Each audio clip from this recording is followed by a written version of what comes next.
खुदी को कर बुलंद इतना, खुदी को कर बुलंद इतना कि खुदा तुझसे खुद आकर पूछे, बता तेरी रजा क्या है।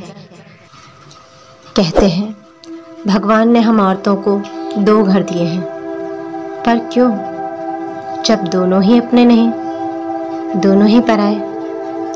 एक बच्ची, एक प्यारी सी नन्ही परी जब जन्म लेती है तो उसे पता ही नहीं होता कि बाकी का जीवन उसे किस तरह से एक संघर्ष के रूप में जीना है। एक लगातार युद्ध लड़ना होगा एक सम्मानजनक जीवन जीने के लिए। वह तो अपने सपने पूरे करते हुए जीना और प्यार करना चाहती है, अपना एक वजूद बनाना चाहती है, लेकिन तभी दुनिया याद दिलाती है उसे ये सब जो एक सामान्य इंसान कर सकता है ना, वो नहीं कर सकती इतनी आसानी से। क्यों? क्योंकि वो एक औरत है, वो एक लड़की है। घर, रिश्तेदारी, आस पड़ोस सब उसे समझाते हैं कि तुम्हें कितना उड़ना है और कितना नहीं। सच पूछो तो औरत समझ ही नहीं पाती कि उसकी लड़ाई आखिर किससे है। उस पिता से जिसे वो अपनी जान से भी ज्यादा चाहती है, और वही पिता एक दिन परंपरावादियों की तरह उसे ही जज करने लगता है।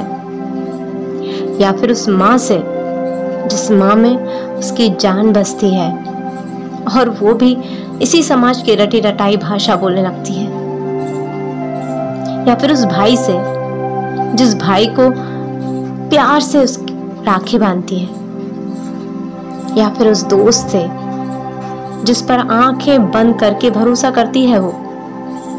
या फिर उस साथी पर जिस पर अपना सर्वस्व लुटा देती है अपने जीवन का, और वही साथी किसी भी पल पैरों के नीचे से जमीन खींच लेता है उसकी, उसे ये जतला देता है कि ये घर भी तेरा नहीं।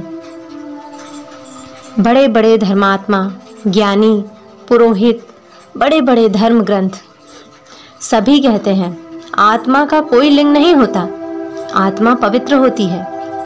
लेकिन जब वही आत्मा स्त्री देह पाकर इस जमीन पर आती है, इस धरती पर आती है, तो वह अपवित्र हो जाती है। जिसका कोई लिंग नहीं था उसकी मर्यादाएं स्त्री और पुरुष के लिए भिन्न हो जाती हैं। क्यों? कैसे? कैसे? उस स्त्री को तो ये भी समझ में नहीं आता कि कैसे हर पल अपने वजूद पर हमले को लेकर सचेत रहना है। वो तो समझ ही नहीं पाती कि असल दुश्मन आखिर है कौन।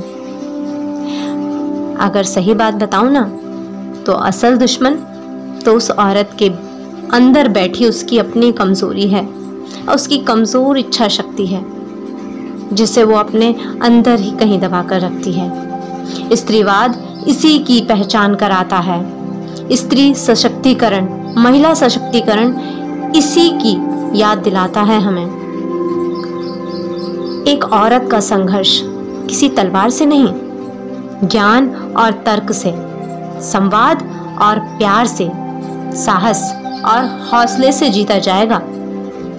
और उस औरत की पहली लड़ाई होगी अपने भीतर बैठी उसकी खुद की कमजोरी से, उसकी कमजोर इच्छा शक्ति से। जिस दिन औरत अपने अंदर की इस कमजोरी से जीत जाएगी ना, समझो इस पूरी दुनिया पर राज करेगी। इस दुनिया में उसकी उड़ान को रोकने वाला कोई नहीं होगा। ये पूरा आसमान उस औरत के लिए खुला होगा। बस उसे अपने अंदर की ये कमजोरी दूर करना है। बस अपने अंदर बैठी उस कमजोर स्त्री मन से उसे लड़ना है। फिर ये दुनिया उसकी उड़ान नहीं रोक पाएगी। फिर ये पूरा जहान, ये पूरा आसमान उसके लिए स्वागत में खड़ा है। क्योंकि उड़ान पंखों से नहीं, हौसलों से जीती जाती है।